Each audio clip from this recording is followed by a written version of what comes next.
YouTube, what's up? It's your girl Makar here from Cougar's Closet. And so today we will be talking about a kind of emotional day for me. The sentencing of R. Kelly. R. Kelly facing life. So before I get started, let me say this. We're not going to, as we have this conversation here today, we are not going to view this conversation on a ground level. So today, what we are doing, I'm going to be taking y'all, over on a plane, and we're going to be looking down. We're going to be looking down at this scenario.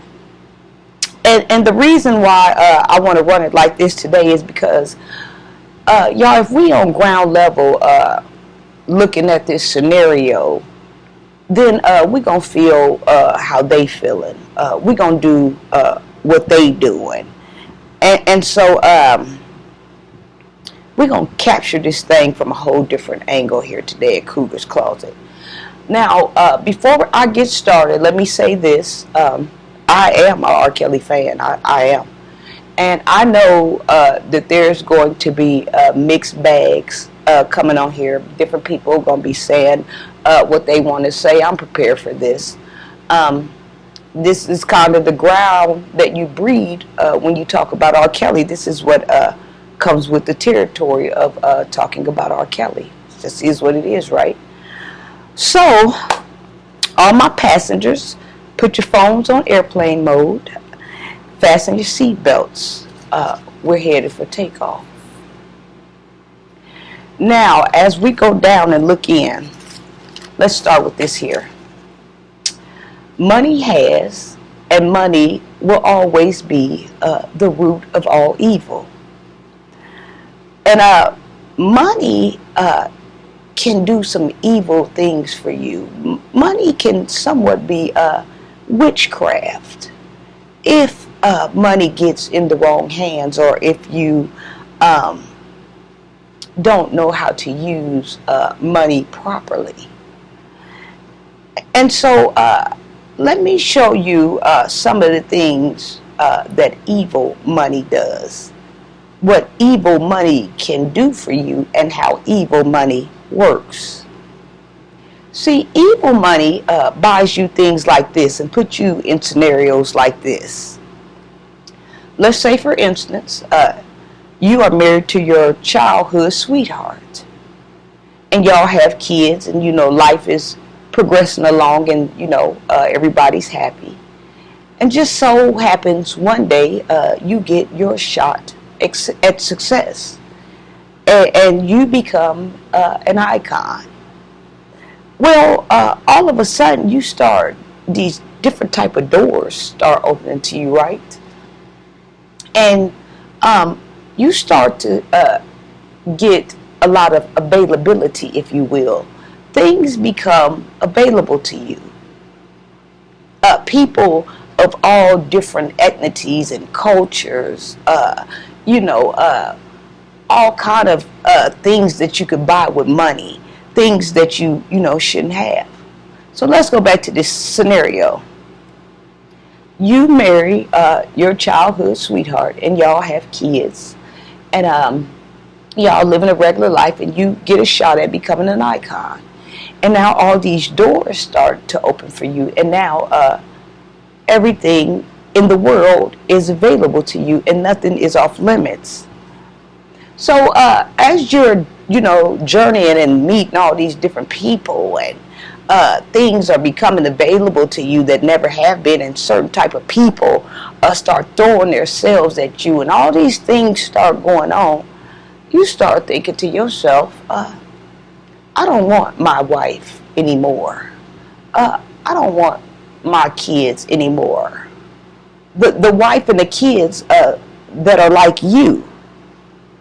So what you do is you file for a divorce from your childhood sweetheart that you've been married to for years and years, and you leave her and the kids behind. And you're so dirty with it that you don't even give the wife and kids money of any kind to make it. So now you figure out that this is not what you want, right? So now, all of a sudden, you figure out that you want an exotic woman. You want a woman from Brazil. You want a woman from Argentina. You want a different type of woman and kids. So you get on the phone, or you get on the online, and you book you a flight to this country where you want this woman to come out of, and you basically take your evil money and buy this type of exotic woman that you want. And you get this woman, whether you go to her or you bring her to you, however this deal plays out. While the woman like you and kids like you are living a normal life, broke down, probably can't even hardly afford to live anywhere or eat, you done just cast them off to the side. So now you got your new family with your exotic kids and your new exotic wife that you paid for. And y'all living, a nice life or whatever, doing what y'all want to do or whatever. And then somewhere down the road here, some evil things start happening to you. You find yourself in court paying off people, and all these litigations come across you. We don't even know if they're true or not. You find yourself being the killer of your wife and her new boyfriend. All these things, weird stuff can start taking place. But see, that's what happens, y'all, when we use our evil money to buy evil things, and buy things that we should not be buying, and buying things that we know we wouldn't have had to buy had we not had the money. See, a lot of people don't understand, and I'm going to say a lot of celebrities. A lot of celebrities don't understand is that sometimes having no money is a protection barrier. Because if you didn't have this money, you wouldn't have access to all these things, and all these different type of people wouldn't have access to you. See, you wouldn't have enough money. You wouldn't be speaking their language to buy any of this stuff. So people are able, when they get money, to buy a life, buy a wife, buy kids. This goes beyond buying cars, y'all. This goes beyond buying some clothes and buying some shoes and buying a haircut. This goes beyond that. You actually have enough money to go buy you a life, a forbidden life. This is the things that happens when you get money. So, when you get money, you start to become the yes'em man. Everything you ask is yes'em, yes'em, yes'em. See, nobody tells you no. Nobody wants to tell you no. You're in so much power that you can have whatever you want. Nobody tells you no. And so what these celebrities don't understand is, in the midst of having all this money, and in the midst of having all this power, and not being told no, not having any restrictions, the doors, the money starts to unlock the doors for other things. Other things like tabooish fantasies. Now you're in the danger zone when you get into those tabooish fantasies, because nobody has enough gut to stand up to you and tell you no, because you are R. Kelly. Nobody has enough gut to say, you can't be doing that. That's wrong, because see, they looking for the payoff. See, everybody around you is looking for a payoff. See, you the money bag. You the money bag. So now, what it boils down to, when you start unlocking these doors to these tabooish fantasies, now you're on a battleground. you in a danger zone. Because you got two dangerous elements here. The money and the mind. One thing if you're using your mind right, and it's another thing if you ain't. If you're using your mind right, you could be great with the money. Y'all could be great partners. But if you're using your mind destructive, your money and your mind can get to battling. I'm saying, money and your mind can get to battling. True story. So now we're on this danger zone, money versus the mind. You was already dangerous enough with the money. Now you got the mind involved. And the mind ain't for the right thing, you know. And see, what people don't understand is the mind is dangerous. The mind is very powerful. There are things that's wired in your mind. Your mind is wired, and it has all these compartments, built-in compartments and compartments and compartments and compartments. Your mind has all these dark alleyways. Your mind has all of these attics and all of these faucets, all these different compartments in your mind. But see, the thing is, you got to learn how to beat the mind, because there's all kinds of things up here. But see, the thing about your mind is, you have to know within your mind, within these compartments of compartments and compartments and faucets and closets and dark alleys and all of these things, you have to know what to activate, what not to activate, what to just walk by and leave it alone, what not to touch. Some things that's in your mind need to stay in your mind untouched. Some things that are fantasies need to stay fantasies. You know, so you know, see, the mind is like the streets. Either you're going to respect it or you're going to leave it alone. Because see, the mind can do two things for you like the streets can too. The mind can land you in prison, or the mind can take you 12 feet under. The mind can do this. The mind can do this. People have no idea about how powerful this machinery is up in here. This is a hell of a piece, y'all. But I don't believe people know that. So what ends up happening here when you become R. Kelly and nobody tells you no, and now you have all these places you can go to get into all of these things, and now you don't have any restrictions, and you can pay, and people are scared of you because if they say something, you're going to kick them off the tour bus, or they're going to be out of a job, or they scared you ain't going to write them a check and all of this stuff. What happens is the mind takes you to one of those two places. And in his case, he ended up in jail. And so, I hope y'all still with me, because we're still in the air, we're looking down.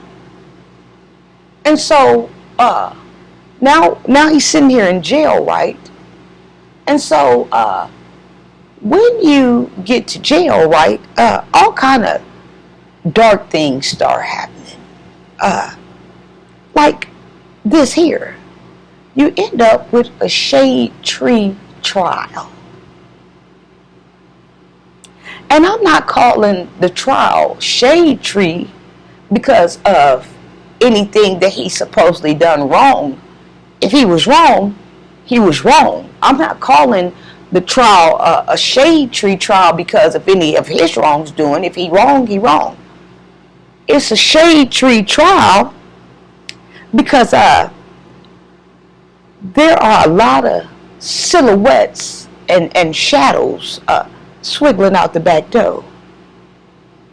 Y'all, I can see this stuff a mile away.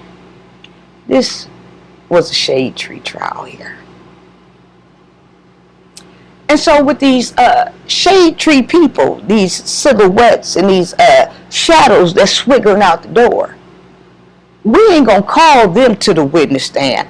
Because, see, if we call them to the witness stand, see, that might open up a can of worms farther than we was intended on the can to get open. And so that means there's another twist and tie to the story. And that also means we might find that somewhere along these lines, we might have to let you go, Mr. R. Kelly. So we're going to let these shade trees and these silhouettes swiggle on out the back door. We ain't going to call them up. Because if we call them up, this might turn. And that ain't what we had planned here today. We're gonna stick to the script here. So I'm sorry, y'all. Let me get my mind right. So this thing, and my question is, my thing is for R. Kelly here. My question and my thing is for R. Kelly here. If you were that honest with yourself, and if you were this honest with this situation, to pay these parents for these kids, honest enough to know what the agreement was, you on your behalf knowing what the agreement was, the parents on their behalf knowing what the agreement was, and the kids knowing what they come to do,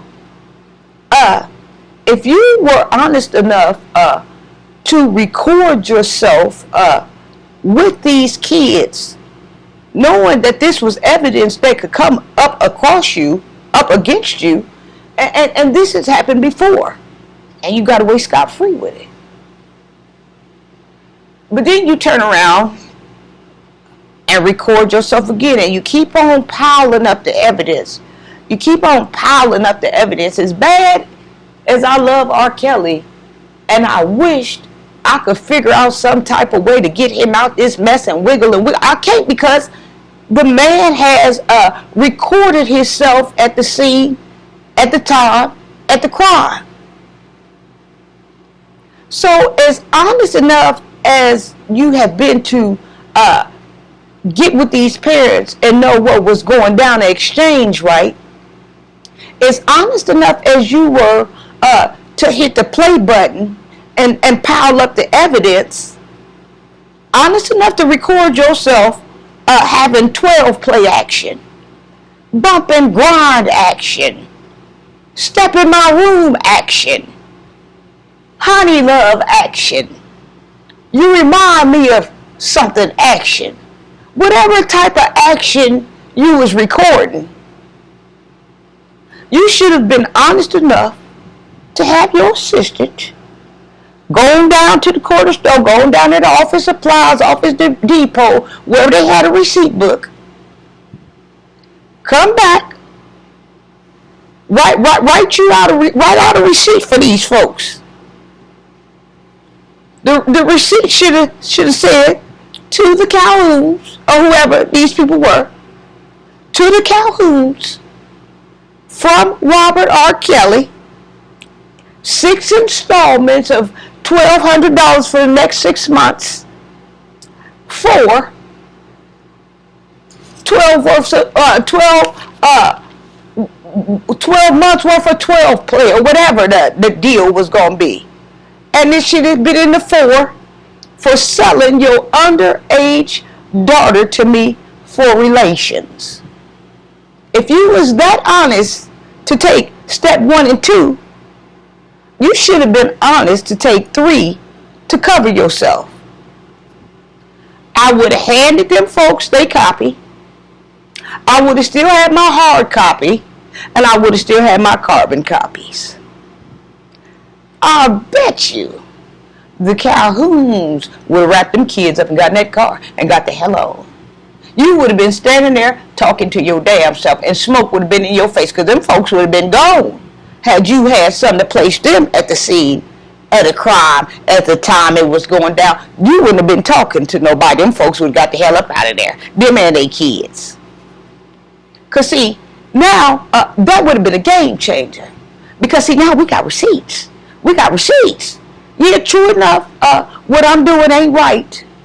But they was aware of what was going on. They were in agreement what was going on. But since you didn't cover yourself in that manner, with all the rest of the honesty, now we got folks walking out the door. But see, if you had had something, if it was number one receipt to show the jurors and the attorneys and the judge, just one receipt to show a pattern, to show how this black market business is being ran, then maybe they would have put a twist in the game. You know, I'm not taking away anything from him if he's wrong, but if we so honest, I would have wanted to been honest all the way down to the receipt. See, that way, by me having receipts, wouldn't have been no shade tree walking out the door. Wouldn't have been no silhouettes swiggling out the door. No, we got receipts today. Miss Calhoun, have a seat over there. I have a receipt in my hand from Robert R. Kelly saying that you agreed to sell your underage daughter for 12 months worth of 12 play. Do you want to explain yourself? See, we might not have even gotten this far. You know, and either two things would have happened. Either he was coming out of there, or they was coming in there to join you. You know, I don't care what's going on, y'all.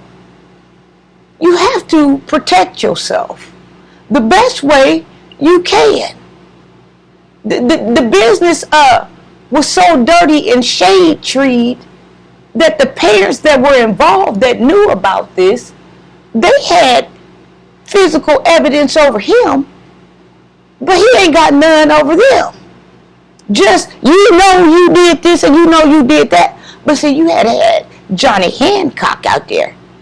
Had some envelopes to pass up to there. It might would have took a different turn.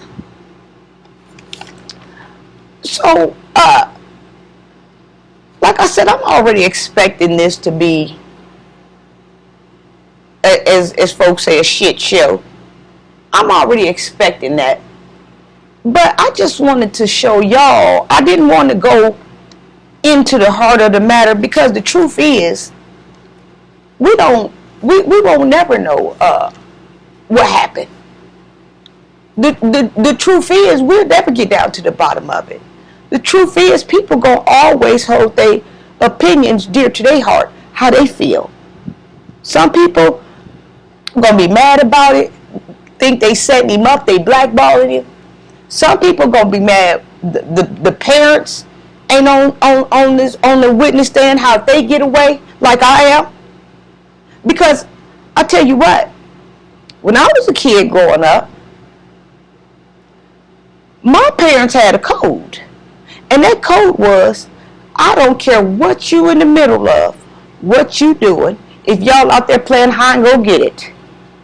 When that light come on, if he didn't get that pump he needed, he'll get it tomorrow. I'm in that house when that light come on. Where were the parents of these kids? Now, I know this doesn't apply for every case because he's being tried in different states. But some of these states that I'm speaking on, this conversation does apply to these states that he hasn't faced yet.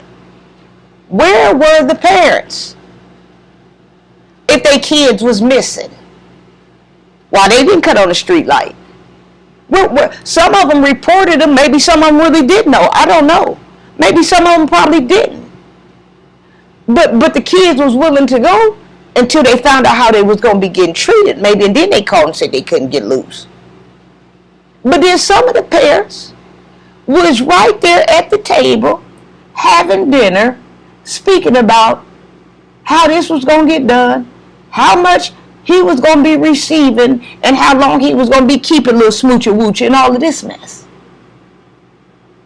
I just feel like had he had a little something to support him, it might not have went that way. So back to what I was saying, y'all. This is going to be a mixed bag. People going to be feeling the way they feel about this. But that wasn't my intent to get into the heart and get the heart going, because my heart is broken. So I kind of didn't want to go straight into this. I just want to stay out of the perimeter and just get out in the perimeter and just give you a perimeter glance of this thing. We missing the whole picture. While this is going on, while everybody got their opinions fighting about who right and who wrong, it boils down to this, y'all. I brought y'all around this way to let y'all see whether he right or wrong, whether the parents right or wrong. The system is still corrupt for a black man. That's what I want y'all to see. Because we still got some Darth Vaders walking out the door in shadows. We still got people, shade tree folks, going out the door. Had some of these people got busted and caught up in their own stuff, I think it could have been a different twist than what it's been. So, now, the money gone, he gone to jail, he's in the hangman position. This was a shade tree trial, y'all. Like I said, I'm not bringing y'all here to point out the obvious, that who did what. I'm bringing y'all here to let y'all see that even in the midst of the trial, even in the midst of his wrongdoing, even in the midst of the parents' wrongdoing, even in the midst of the kids' wrongdoing, the system is still corrupt, because they letting the shade tree people go out the door that could break the case and take the case a different way. So, what do you think here? Cougar's Closet. Mwah.